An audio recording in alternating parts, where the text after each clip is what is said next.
Continuamos con más aquí en las noticias de la mañana de El Heraldo Televisión. Gracias por seguir con nosotros y vamos a platicar con la ministra Yasmín Esquivel sobre este proceso de la Corte, de la Suprema Corte de Justicia, de revisar la reforma judicial y este proyecto del ministro Juan Luis González Alcántara. Ministra, ¿cómo está? Muy buenos días. Muy buenos días, Mario. Me da mucho gusto saludarle a usted, a sus televidentes. Con mucho Muchas gusto a sus gracias. órdenes. Pues a ver, Gracias. ¿en qué estatus está el tema de la reforma judicial con estos recursos que se han interpuesto pues para evitar su implementación, que se ponga en marcha y este proyecto también que hay en la ponencia del ministro Juan Luis González Alcántara, que al parecer pues es respaldado por buena parte de los ministros? Efectivamente, Mario, el día de ayer se dio una discusión sobre una consulta a trámite que se le debiera dar a un escrito Ujú. que formulan magistrados y jueces, donde ellos están solicitando que la Suprema Corte de Justicia de la Nación analice la reforma constitucional. La presidenta de la Corte solicita al Pleno cuál es el trámite que se debe dar.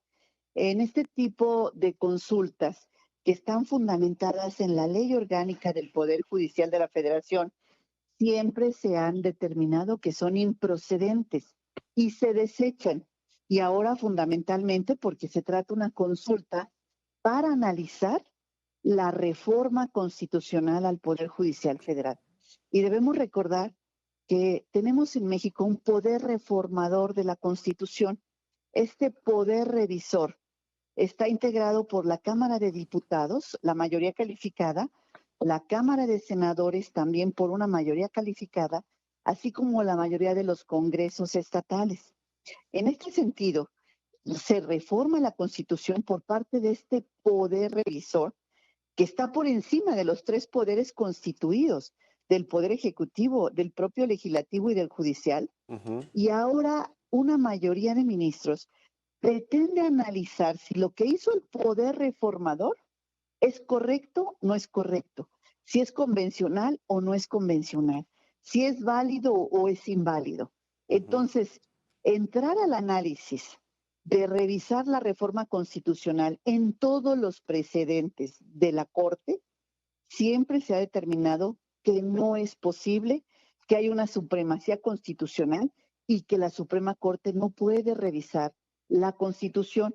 Así se ha determinado en los casos en amparo, en controversia constitucional y en acción de inconstitucionalidad, que son los medios de control, Mario.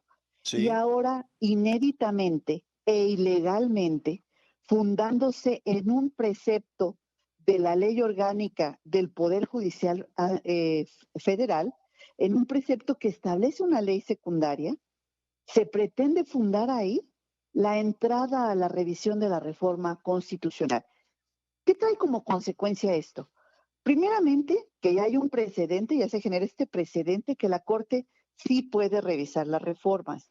Ujú. Segundo, si la Corte determinara, como ya varios ministros se asomaron al fondo del tema, determina que es inválida la reforma constitucional, entraremos en una crisis constitucional de grandes dimensiones, Sí. donde un poder judicial está invalidando una reforma que hicieron los otros dos poderes.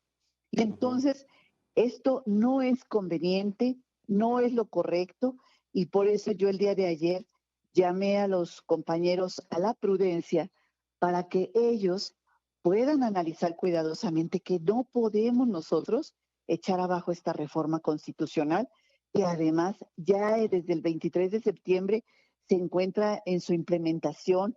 Ya se emitieron los acuerdos correspondientes por parte del INE. El Senado de la República ya solicitó la información al Consejo de la Judicatura Federal. Ya el Consejo está preparando la información para enviarla. Entonces, todo este andamiaje que se ha llevado a cabo a partir de la reforma que ya se echó a andar, pues pretenderla suspender en este momento me parece muy delicado. Ahora, Ujú. si, ¿qué sigue? ¿Qué sigue? Que se turne a un ministro este asunto o a una ministra de la mayoría de los 8 que votaron porque sí se puede analizar esta reforma. 3 votamos que no se puede analizar, que como ustedes han dado cuenta es la ministra Lenia Batres, la ministra Loreto Ortiz y su servidora, Sí. determinamos que no se puede entrar a hacer este análisis. Ahora bien, ¿qué sigue? Entonces se turna un ministro, ese ministro o ministra presentará un proyecto y en ese proyecto nos propondrá si se valida o no se valida la reforma constitucional. Es donde vendrá un segundo debate y que seguramente lo presentarán muy en los próximos días. Va a ser muy rápidamente que presenten esta Ujú, situación, la ministra o ministro que le corresponde el asunto. ujú. Entonces, así estamos en un hecho totalmente inédito e ilegal en este momento en la Suprema Corte de Justicia de la Nación, con una votación de 8 contra 3. Sí, ¿cuándo va a votarse finalmente este proyecto? ¿Para cuándo está planeado votarse, ministra? No tenemos Este fecha, proyecto de pero invalidez, ¿no? seguramente será Básicamente lo que en busca es breve. invalidar la reforma Lo que judicial. busca es Ujú, invalidar la reforma judicial. ujú. Es así como ya lo estamos Sí, viendo, que sí, así viene, así va a venir el proyecto invalidando la reforma constitucional y este proyecto se votará seguramente en los próximos en los días. próximos Ahora es días. Ujú, importante señalar que la reforma constitucional únicamente habla de que se cambia la forma de designación de los jueces, los magistrados y los ministros. Ahora ya no va a ser tan solo el conocimiento y la experiencia lo que cuente, sino también va a participar la población el próximo 1 de junio de 2025 para ir a votar y elegir a jueces, magistrados y ministros. De eso se trata la reforma. No hay ninguna violación a los derechos humanos ujú. para que la Corte pudiera determinar que hay alguna violación al derecho humano de ninguna manera. Es una reforma que cambia nada más la forma de elegir de los juzgadores en nuestro país. Ujú. Y eso es lo que a muchos de los que participaron ayer pues no les gusta de la reforma, que se cambie la forma en que vamos a ser ahora designados. Sí.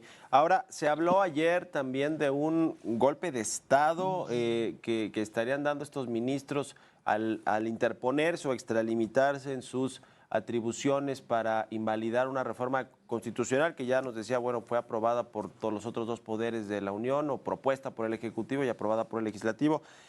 Y también hay allí algunos comentarios con respecto a que en caso de votar a favor este proyecto de estos 8 ministros, ¿se buscaría incluso llevar a juicio político a estos ministros y ministras? Pues efectivamente se habló de un golpe de Estado constitucional. ¿Qué es lo que sucedería? Que vendría entonces un conflicto entre poderes, el Poder Sí. Judicial en contra de los otros dos poderes. El Poder Judicial echando abajo lo que determinó el Poder Revisor de la Constitución.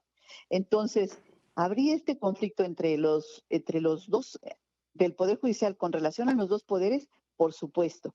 Habría una crisis constitucional, como yo lo comenté ayer, de las mayores dimensiones.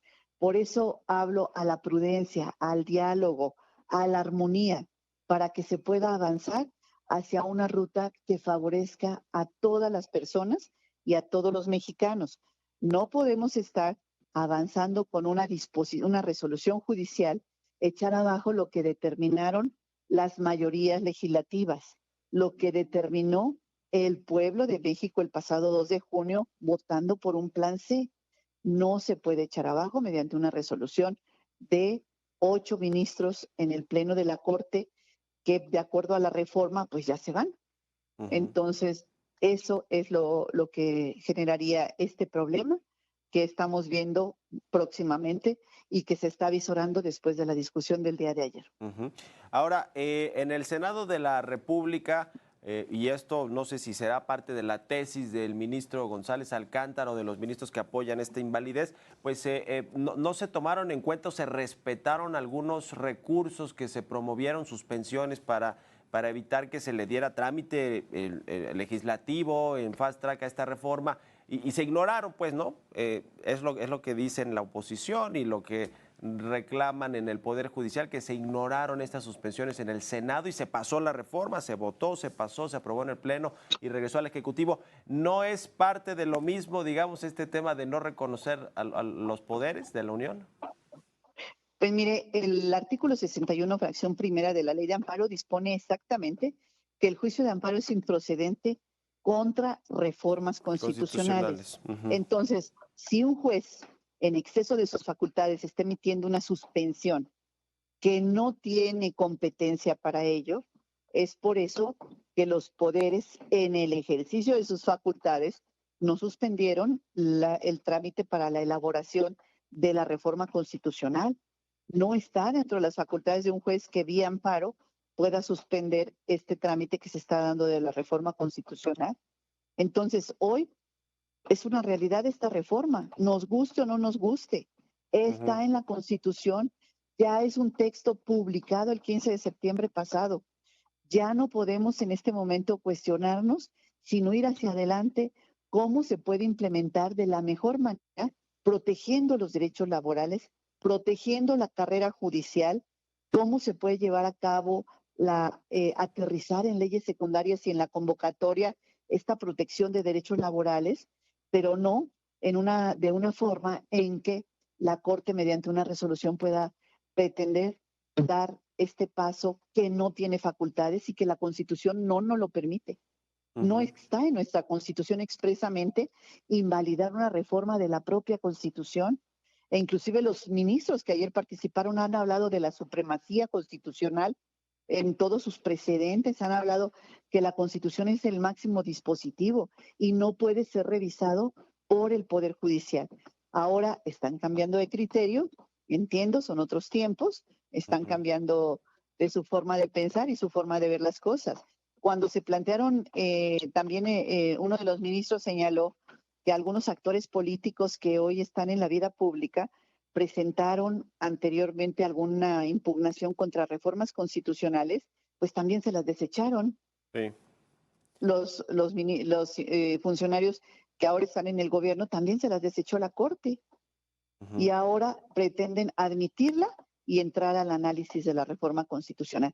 Ese es el tema, Mario, Sí, que vamos a estar viendo en los próximos días. Si se vota a favor en los próximos días con esta mayoría de los 8 ministros y ministras que ya ayer se pronunciaron a favor de, pues sí, de darle entrada a esta controversia para ver si tienen facultades o no en la Corte y revisar o revertir, anular en su momento, en su caso más bien la reforma judicial, además de un choque entre poderes y un golpe de Estado constitucional, ¿qué otra cosa, digamos, ante qué escenario estaríamos en términos de la implementación y entrada en vigor de la reforma judicial? ¿Se quedaría frenada mientras se resuelve el fondo del asunto? Pues mire, después de que se resuelva el fondo del asunto, en caso de que invalidara la Suprema Corte o determinara que esta reforma no responde a los principios que consideren la Corte que se están violentando, tendrían los otros dos poderes que tomar sus determinaciones en el ejercicio de sus propias facultades. Por ejemplo, usted ya mencionó el juicio político, el juicio de responsabilidad administrativa, podrían no hacer caso de lo que diga la Corte, se podrían ir en diferentes rutas de carácter político. Sin embargo, considero yo que la vía correcta debe ser el entendimiento entre poderes, la coordinación entre poderes que no se ha dado lamentablemente en la administración que tenemos en el Poder Judicial actualmente. Entonces, aquí lo importante sería que esta relación y esta comunicación entre poderes se dé para que las cosas avancen en armonía desde el punto de vista en nuestro país, en el marco del Estado de Derecho.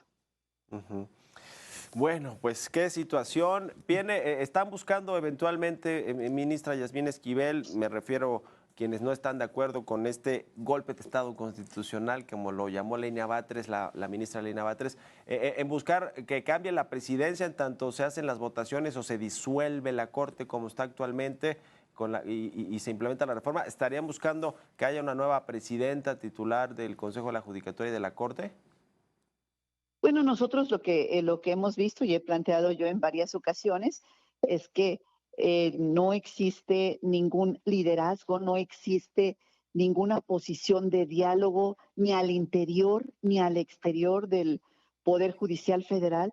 Está totalmente rebasada con los problemas que tenemos.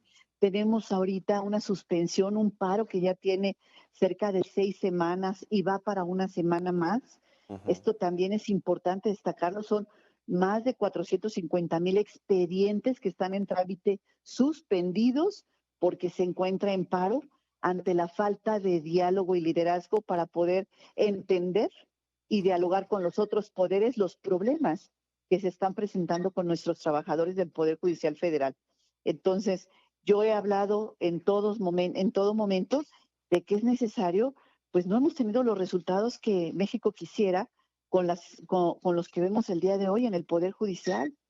Entonces, sí es importante hacer una reflexión nuevamente si nosotros queremos seguir caminando en esta ruta donde hemos tenido estos resultados, una crisis dentro del Poder Judicial Federal, parados los jueces y magistrados en todo el país y ahora ante un eventual choque de poderes que pudiera darse si invalidan o si pretenden dar este paso de invalidar la reforma constitucional. Me parece grave todo lo que está sucediendo y esto es consecuencia de la falta de entendimiento político de la presidencia de la Corte. Ya, pues estamos en contacto, ministra Yasmín Esquivel, le agradezco que nos haya tomado esta llamada y muy buenos días. Mario, me da gusto saludarlo igualmente. Hasta Gracias. luego. Hasta luego.